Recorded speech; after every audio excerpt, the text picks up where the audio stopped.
Terceira parte do nosso Evangelho no Lar, o Evangelho segundo o Espiritismo, capítulo 25, Buscai e achareis, item 7, que faz parte do tópico intitulado Observai os pássaros do céu, onde Kardec comenta: interpretadas à letra, essas palavras de Jesus seriam a negação de toda previdência, de todo trabalho e, conseguintemente, de todo progresso. A que palavras que Kardec está se referindo?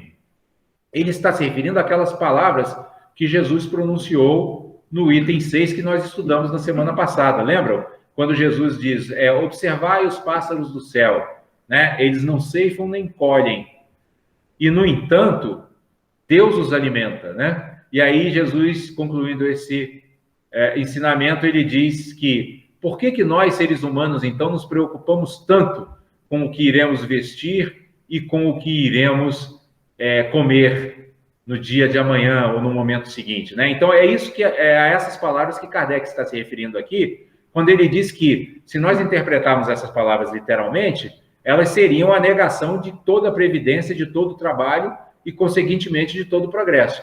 Mas, obviamente, não é isso que Jesus está querendo dizer, né? Quando Jesus diz que nós não fiquemos excessivamente preocupados com o dia de amanhã, o que ele está dizendo é para que nós trabalhemos para contermos a nossa ansiedade, porque a ansiedade nos atrapalha.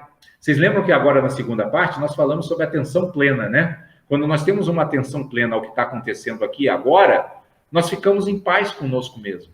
Nós ficamos tranquilos, nós ficamos serenos, a gente goza de uma felicidade que é uma felicidade que não depende de eventos externos, né? Então, é a isso que Jesus está se referindo. Ele não está querendo dizer que a gente não faça nada e que as coisas chegarão a nós de graça, né? A gente terá que fazer algum tipo de movimento, algum tipo de trabalho para que o alimento, né, e as outras necessidades materiais cheguem até nós e sejam satisfeitas, né? Agora, o que Jesus procura desenvolver com essas palavras, né, com esses ensinamentos, é uma fé, né, que a gente tenha fé, que a gente não se desespere, né, que a gente não se deixe tomar pela ansiedade, que é um elemento muito negativo e muito desgastante, né, desgasta muito a nossa mente e desgasta muito a energia do nosso corpo, né?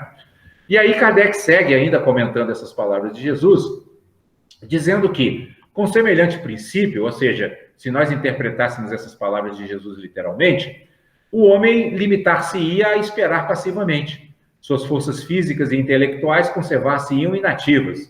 Se tal for a condição normal na Terra, jamais houvera ele saído do estado primitivo e se dessa condição fizesse ele a sua lei para a atualidade, só lhe caberia viver sem fazer coisa alguma. Não pode ter sido esse o pensamento de Jesus, pois estaria em contradição com o que disse de outras vezes, com as próprias leis da natureza. Deus criou o homem sem vestes e sem abrigo, mas deu-lhe a inteligência para fabricá-los. Então vejam que Kardec insiste muito para que nós não tenhamos uma leitura, não façamos, né, uma leitura literal das palavras de Jesus.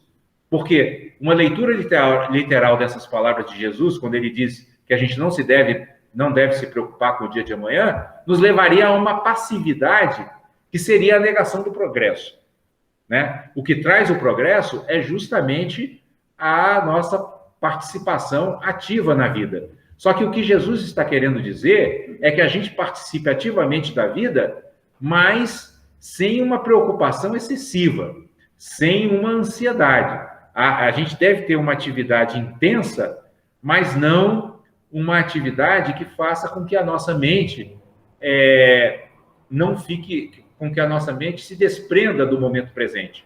Porque é no momento presente que estão as verdadeiras e maiores lições de espiritualidade e crescimento interior. Se nós ficarmos com a nossa mente vagando para remoer o passado ou preocupada com o futuro, nós perderemos a essência daquilo que a vida tem a nos oferecer para o nosso próprio crescimento interior, né? E aí Kardec segue dizendo: não se deve, portanto, ver nessas palavras mais do que uma poética alegoria da providência que nunca deixa ao abandono os que nela confiam, querendo, todavia, que esses, por seu lado, trabalhem. Se ela nem sempre acode com o auxílio material, inspira as ideias com que se encontram os meios de sair da dificuldade. Então, vocês vejam que Kardec vai desenvolvendo aqui sempre esse princípio, né? De que o que Jesus nos recomenda não é a passividade, mas sim a ação serena. Olha que diferença, né? Porque hoje em dia as pessoas são muito ativas, né? As pessoas até se movimentam demais, elas são até inquietas.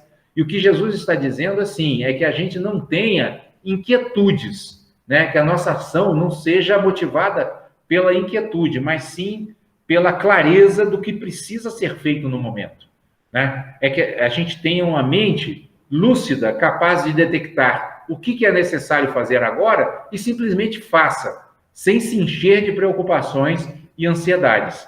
Esse é o verdadeiro significado das palavras de Jesus, quando diz para observar os pássaros do céu e os lírios do campo. E aí Kardec segue dizendo: Deus conhece as nossas necessidades e a elas provê, como for necessário. O homem, porém, insaciável nos seus desejos, nem sempre sabe contentar-se com o que tem. O necessário não lhe basta. Reclama o supérfluo. A providência, então, o deixa entregue a si mesmo. Frequentemente ele se torna infeliz por culpa sua e por haver desatendido à voz que, por intermédio da consciência, o advertia. Nesses casos, Deus fala sofrer as consequências a fim de que lhe sirvam de lição para o futuro. Então vejam que aqui Kardec toca nesse ponto importante, né? Em que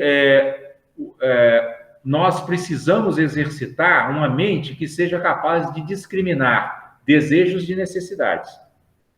Porque necessidades se referem a aspirações legítimas que nós temos, né? Por exemplo, a gente precisa de alimento, né? A gente precisa de abrigo, né? A gente precisa de estudo. Isso são necessidades. Ou seja, são coisas que, quando nós conquistamos, elas nos fazem bem, elas nos fazem crescer, elas nos fazem evoluir.